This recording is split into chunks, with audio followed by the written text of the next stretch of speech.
Bom, eu sou o Major Viscardi e a minha intenção aqui é apresentar o trabalho Decisão Estratégica e Complexidade, aplicação da Soft System Methodology na aquisição de aeronaves para a Força Aérea.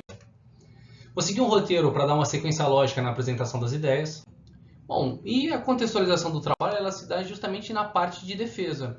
Acontece que as estratégias de defesa ela vêm evoluindo muito ao longo dos anos, justamente com tecnologias cada vez mais avançadas necessárias para impedir a entrada do inimigo no campo de batalha.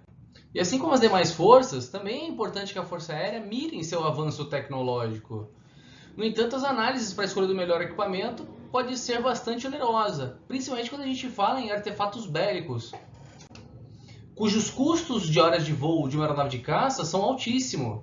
Não só o custo, mas o custo do lançamento de um míssil e, principalmente, o custo de se verificar se aquela aeronave escolhida é de fato a ideal para o fim que se destina.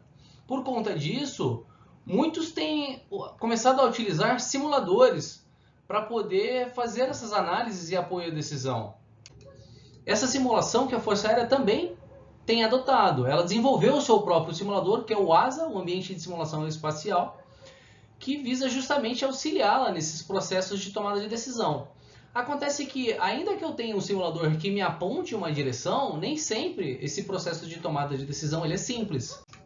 Ele é composto de diversos stakeholders, e cada um com um ponto de vista diferente. Eu tenho, sim, o meu cientista que vai dizer, olha, o melhor avião que é apontado pela simulação é o avião X. No entanto, eu vou ter um outro pensamento e falar, não, mas eu não quero só o avião para fazer isso. Eu quero, o grande pensamento atual são aeronaves multimissão, que elas vão executar diversas missões. Então, né, qual que é o melhor? Por outro lado, eu tenho aqueles que vão dizer, não, mas isso é muito caro, tem que ver exatamente o que eu preciso, eu não tenho esse dinheiro todo para gastar.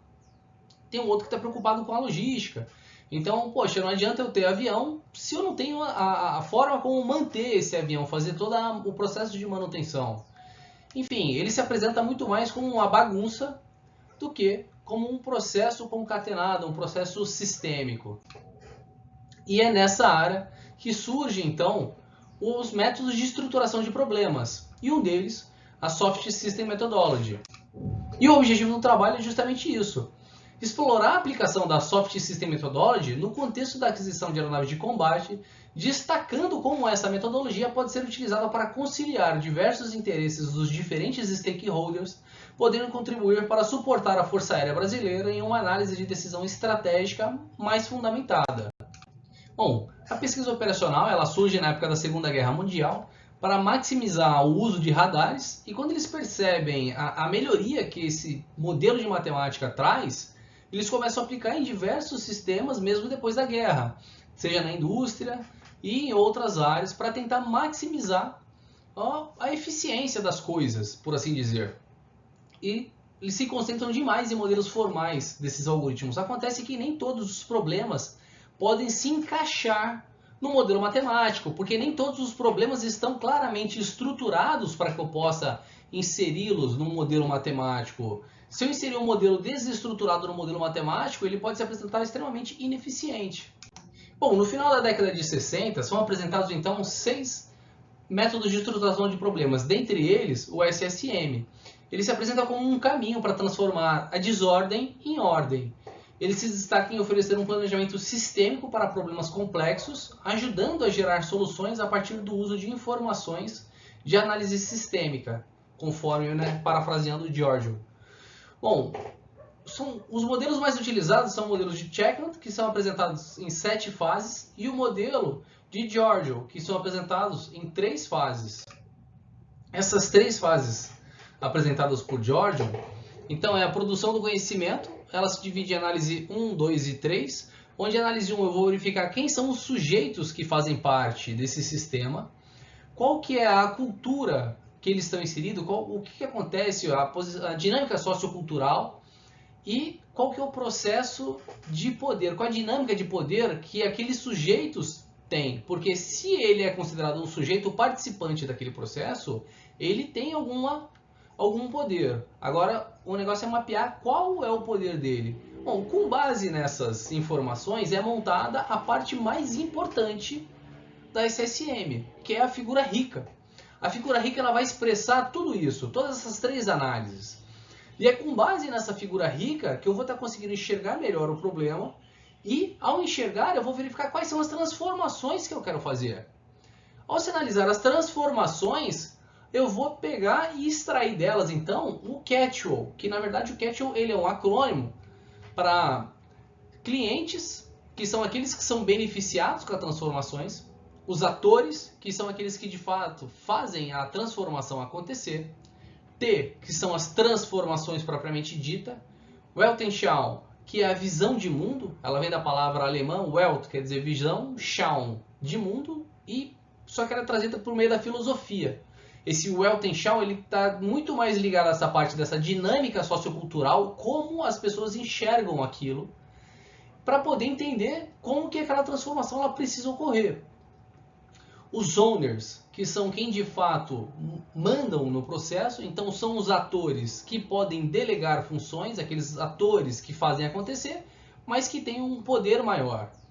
E o environment, que são, né, as barreiras, as dificuldades que oferecem que existem no meu ambiente.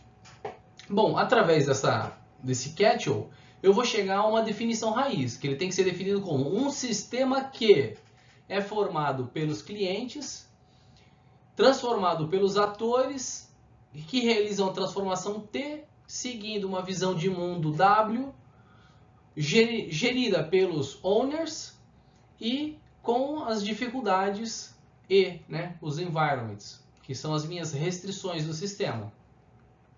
Bom, uma vez que eu tenho qual é a transformação e como ela foi definida nessa transformação, agora eu faço o RAAS, o planejamento sistêmico, que são o sistema de atividades humanas, que é o como aquela transformação vai acontecer.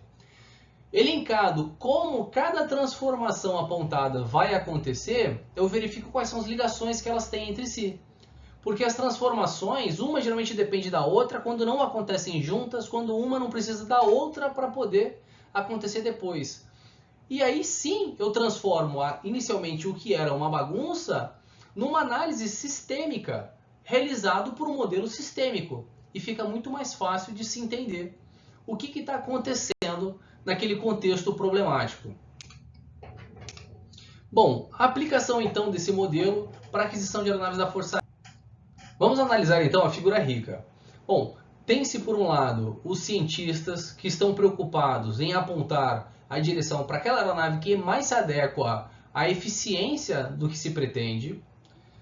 Tem-se o comando de preparo, né, que seria o COMPREP, o comandante do COMPREP, que está preocupado em ter uma aeronave que é multimissão, que seria uma aeronave capaz de fazer a defesa aérea, o ataque ao solo, a defesa submarina, a defesa marítima, capaz de fazer, às vezes, fotografia do terreno, enfim, diversas missões. Eu tenho a parte governamental que discute com os líderes militares da Força Aérea a respeito do dinheiro, porque o dinheiro é limitado, então eu não posso, às vezes, comprar a quantidade de aeronaves desejada, eu não posso comprar aquela aeronave desejada. Então eu tenho que ter todo um aparato que consiga se entender aonde você quer chegar exatamente para poder gastar de fato esse dinheiro.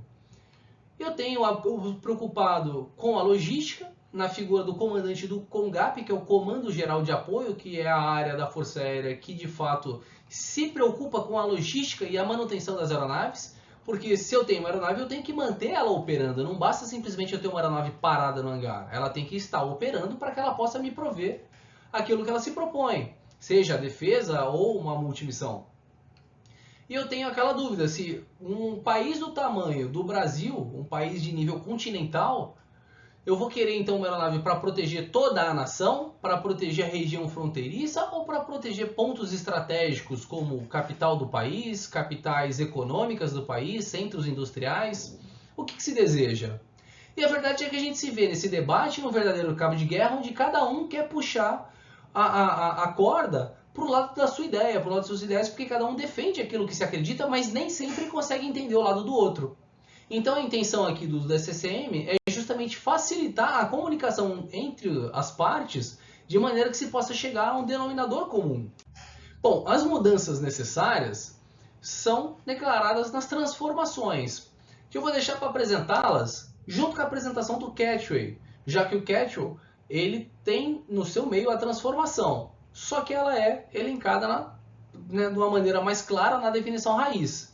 Então, para a primeira transformação, que seria a definição das capacidades para se cumprir o objetivo pretendido, a definição raiz é um sistema que envolve o governo, a força aérea e os cidadãos, operado por pilotos, analistas operacionais e logísticos e cientistas, operadores de simuladores, com o objetivo de definir as capacidades ótimas de uma aeronave de caça ideal. Este sistema é orientado pela necessidade de analisar as opções de aeronaves existentes no mercado atual, visando o objetivo pretendido, buscando maximizar a eficácia da aquisição dentro das restrições orçamentárias, logísticas e tecnológicas sob a liderança do comandante da Força Aérea. E da mesma forma, foi definido um catch-all e uma definição raiz para cada transformação pretendida. Então, seja a definição clara dos limites do simulador, a definição clara do cenário a ser defendido pela Força Aérea, a definição de mínimos para uma manutenção eficaz, a definição clara de escopo da aeronave, o consenso estratégico da escolha, que é o consenso final, uma vez que todas elas vão estar elencadas, e a otimização de recursos financeiros.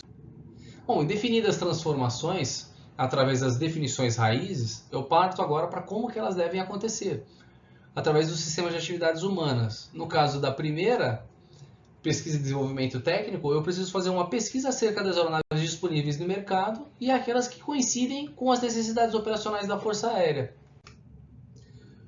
Validação das simulações inclui atividades de validação e verificação do software de simulação, ajuste de parâmetros de simulação e análise crítica dos resultados obtidos.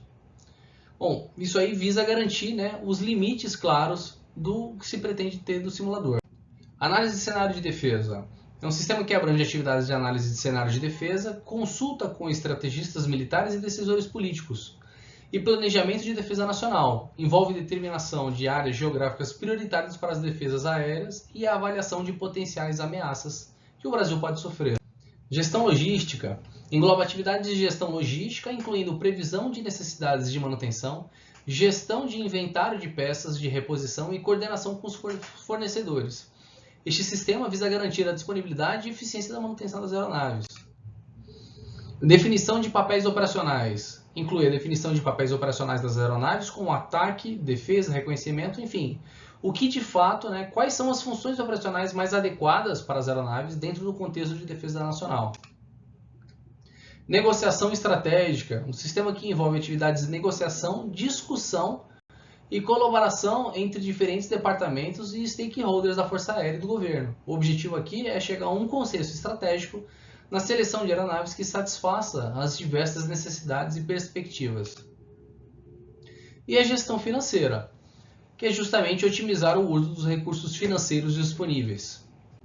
E de posse dos diferentes sistemas de atividades humanas, quando eu faço a ligação entre eles, fica muito mais clara a sua dependência e as suas conexões de como as coisas devem ocorrer e como os stakeholders devem se entender, transformando aquilo que até então era uma bagunça que não era muito claramente entendido a uma forma sistêmica e apresentável de como proceder para que eu possa sim chegar ao final a uma seleção eficiente e estratégica de uma aeronave de combate para a Força Aérea Brasileira. Chegamos então à conclusão que a SSM ajuda sim a estruturar decisões, mostrando a complexidade dos stakeholders e necessitando equilibrar fatores operacionais, logísticos, financeiros e estratégicos. Facilita o diálogo e a coordenação entre os envolvidos. A SSM, nesse caso, ajudou a identificar áreas que precisam de consenso entre os diferentes stakeholders do processo de aquisição de uma aeronave de caça, estabelecendo os objetivos claros e organizando as conexões entre os sistemas de atividades humanas de forma lógica, o que implica que a Força Aérea poderia utilizar essa metodologia para futuras aquisições de aeronaves de caça. E obrigado pela atenção.